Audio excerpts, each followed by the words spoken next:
So we're just going to do a quick chazara, yesterday's, and then we'll go further.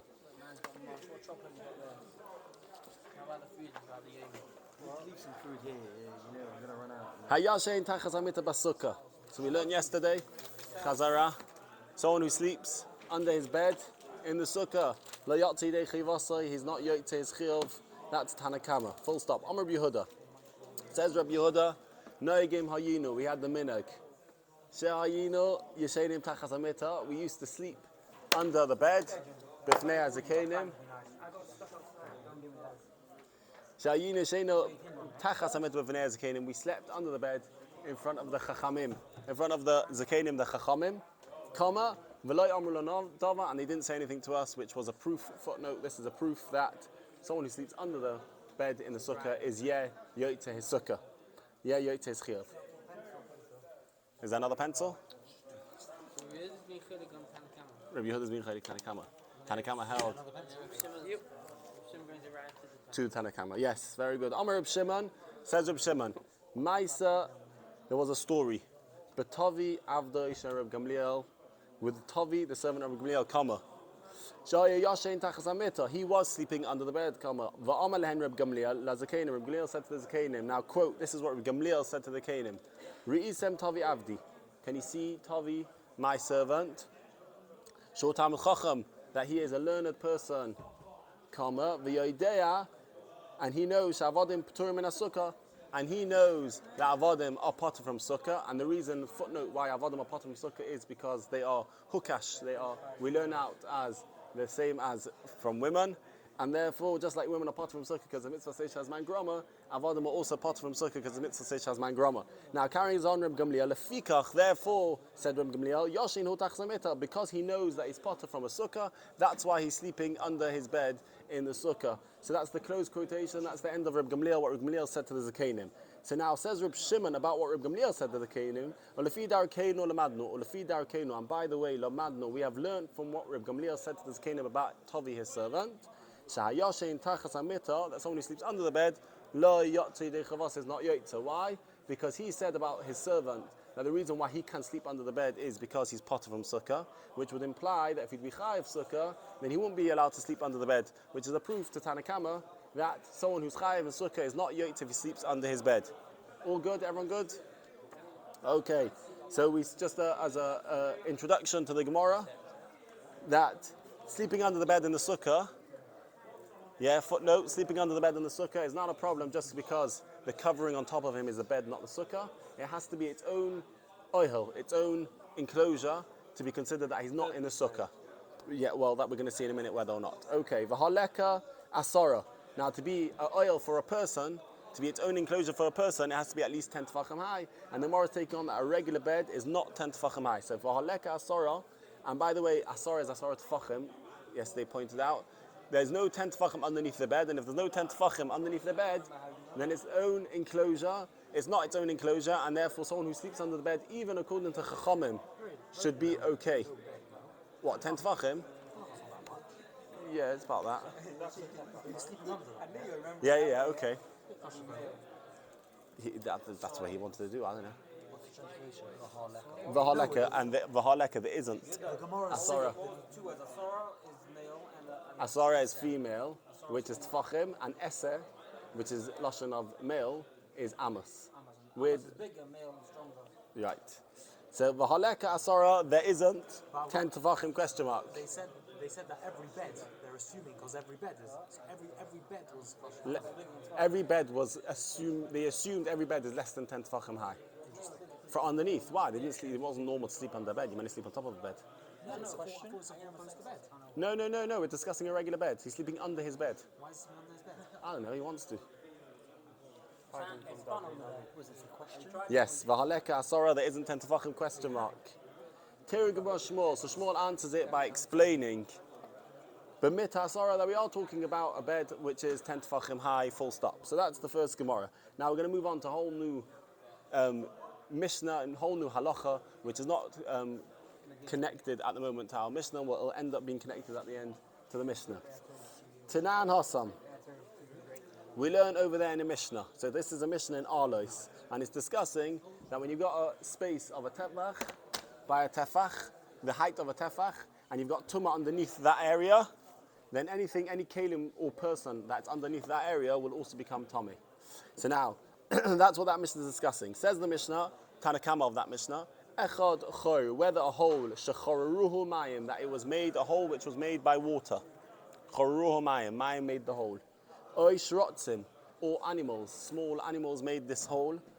Oy sha'achlosa melechas, or it eroded by the melechas. Achlosa means it got eaten up literally by the melechas, by this salty kind of earth. V'chein madbech avonim, which is a pile of stones. V'chein soya shakeres, which is a stack of beams. All these things is mahel ala tumah. All these things is mahel ala tumah.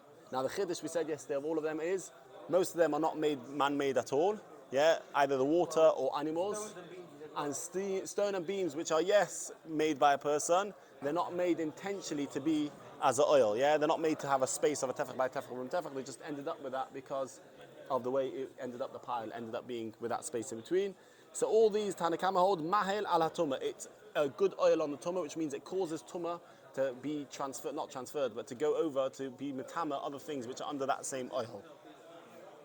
Rabbi Yehuda Aimer, Rabbi Yehuda's choylek, and Rabbi Yehuda says, kol oil, any kind of roof, she'ena asa b'dei adam, which is not man-made, eina oil is not considered the oil, and therefore kalim, which is under this kind of roof, which is not man-made or not intentionally man-made, will not be makabel tumah. And you added in, it has to have come on. Yes.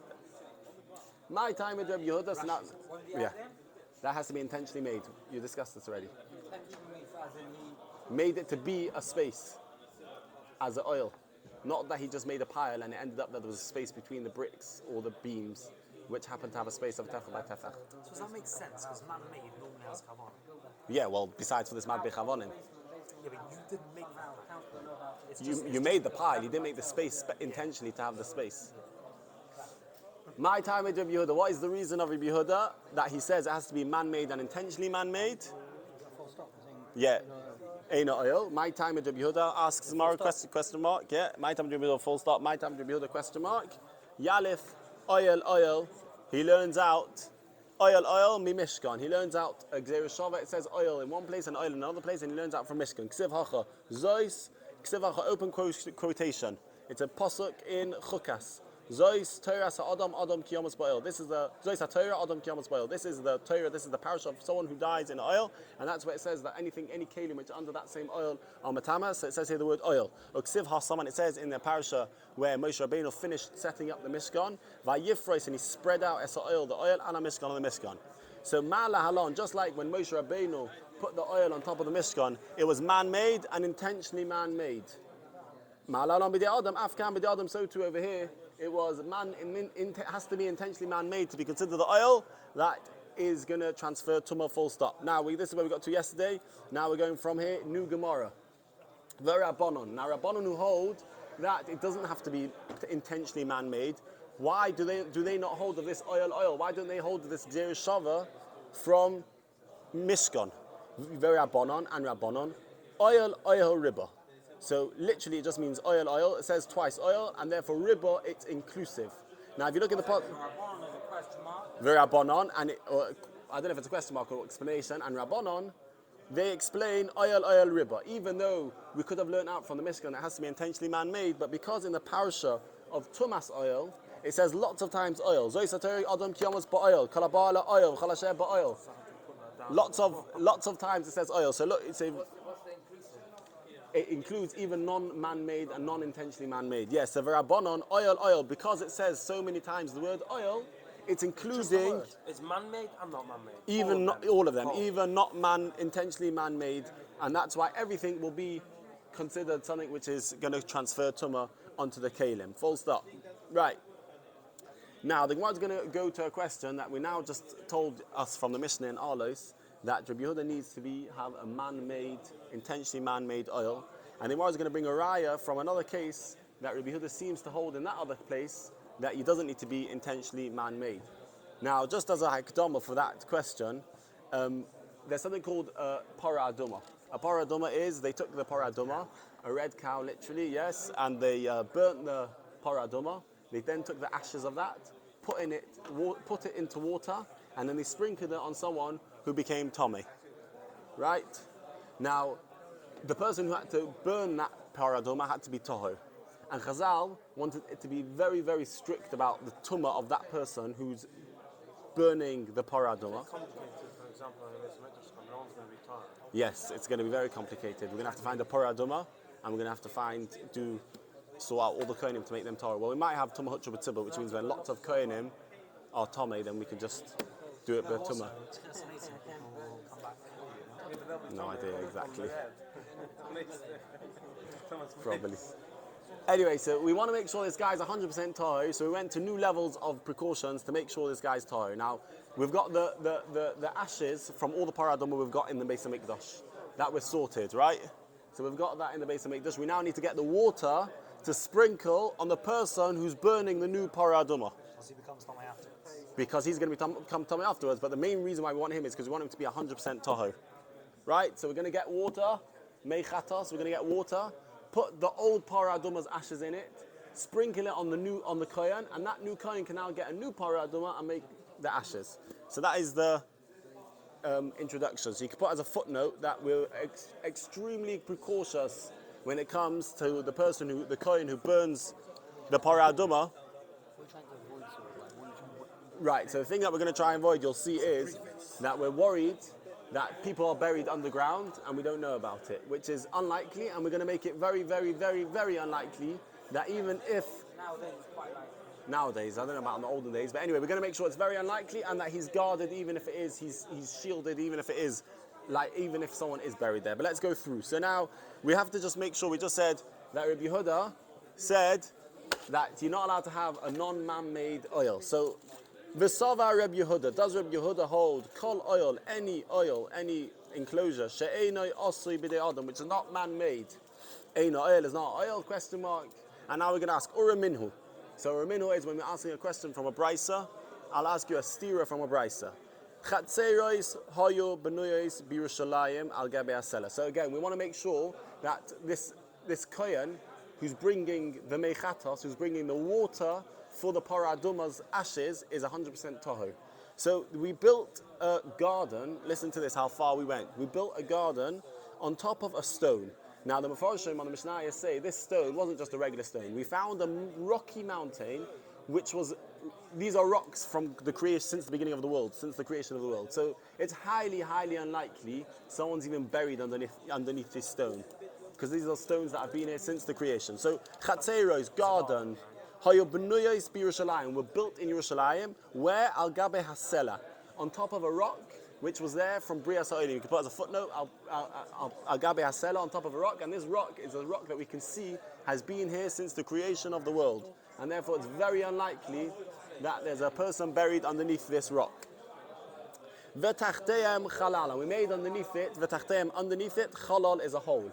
Now, what's the point of this hole underneath it? So we just said earlier, we said that when you've got a space of a tefach by a tefach, the height of a tefach, anything which is underneath... This can't be man-made because they're from before. 1 second, no, this is man-made. The Tachtein Chalal, they made this man-made hole. Now, the point of this man-made hole was because besides for the fact that when you've got a tefach by a tefach, at the height of a tefach, that makes anything underneath it Tomei, it also stops Tumah going up. So if you've got a person buried underground and there's no space on top of the body, straight earth, which is like now every base akvaris, then the Tumah... It's an aron. Yeah, there's an aron, but there isn't the space of a tefach al tefach. And therefore the Tumah goes all the way up, hence there were loads of times in about in your days, but... And that'll change their route. Exactly, because if flying over a mace when there was no space, the Tumah goes all the way to... I don't know why they did. I don't know, but I do know that in the Is that the cholol? that's why they made the black bags, because of those that issue. Yeah, but the plane itself is an oil grill almost. No, so it's a moving oil, so it doesn't work. It's all worked out. Really? Yeah. Some people weren't Mahmed, so. Yeah, it's a big shiloh, but it's a, yeah, exactly. Box set. So anyway, so this The name of that guy who like introduced it. Halberstadt. Halberstadt.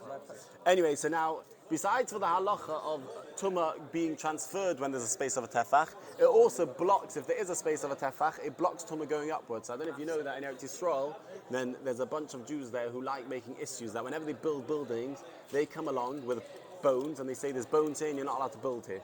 And anyone who lives here will become Tomei because there's bones underneath this ground. and then no one wants to buy them, the money, and it's big issues. So what a lot of buildings have ended up doing is they first make underneath on the foundations, they build a space of a tefach, and then even if there is tumah there, it doesn't go further, because once there's a space of a tefach, no, that is because of the bones. So let's just start from the beginning of this Mishnah. Chatzeros haya b'noyes b'Yerushalayim. They had made by a person, right? yeah. This we haven't yet got to the problems. So Chatzeros haya b'noyes b'Yerushalayim. There was gardens built in Yerushalayim. Al Gabe Aseled, which was built on a rock, and this rock is there since the creation of the world. Hence, creating a very unlikely situation of someone being buried there. And even though it's unlikely that someone's buried there because there's a rock there, Tachtayim, they made underneath it chalal, they made underneath it a hole to make it even more unlikely that there's tumah. So now it's impossible, even if there was. Sorry, where are you up to? I've just gone back. I've gone back. Tachtayim chalal, we said there's the hole there in order that no tumah should go further up, even if there is someone buried there. Mibnei keva hatoim. So mibnei, because we're worried about keva, a caver, someone buried, hatoim deep down. Yeah. So we're worried that someone's buried deep down and we don't know about it. And if he is buried deep down and we don't know about it, then tumah goes up. And therefore, someone who walks on top of that place. Someone buried. He's in a box, isn't he? Yeah, but it's not got a space of a tefach. And I don't know if not in Eretz they don't bury with a box, by the way. Do it in the tubs. So and anyway, I don't even know if the boxes have a space of a tefach. Maybe they do. I found out something. Can I see granddad? Whether they have a space of a tefach. I found out that Your dad's also involved? Oh wow. take away the underneath. They really do. Yeah. Do you not see it? I mean, I never knew until recently. Right. Okay. But anyway, on top there's still if they're on top there's. You don't need the bottom. You don't need the bottom. You just need on top that there's a space of tefach and then a roof, and that blocks the tumah. They put 5 stones on top and then earth on top. Look at the big box. Okay. V'tachtem chalal. So then you got the solomon kevat home. When Moses does it. You've done it yet? Part of your thing, you've done it? Done Building boxes. I've asked to do it, but I haven't yet managed to do it. Okay. Anyway, so we're worried about this kevat home. I'm going to be doing it. So what's translation of hatoim? Kevat home is a buried tahim, someone who's buried very deep down. Right. So now, what they do next? Umavim nashim ubrois. They brought pregnant women there. Umavim. They brought nashim ubrois, pregnant women. Right. V'yoldo sham, and they gave birth there. So this child has never been anywhere else besides for this rocky garden. Umagadlois, and they grow them up. Umagadlois b'neihem, and they grow up their sons. Sham over there. So this child was born in this rocky garden, and he's lived there all his life. Now, Is it Kohen? yes, he is a Kohen. It's quite a rare thing. Yeah, okay. But I don't know if he'll be Mikabel Tum. I don't know. Yeah, you probably have to make sure that the mothers. So Umagadles B'neim Sham Lepora. And they grew their children up and taught them all about the Parah Aduma. And that's where they got the Kohen who was going to get the water for the Parah Aduma. Now we have to get this child. He's now a child, he's grown up. Let's say, I think the Mishnah they say he's about 7 or 8, and now he's going to fetch water. Now, it's all good that until now he's been in this garden where there's no tum underneath, but we now need to get him to a spring to get the water, making sure the whole way along he doesn't go over any underground buried person. Not just like directing the spring to Direct the spring? No, he needs to get it straight from the spring. What? I don't know.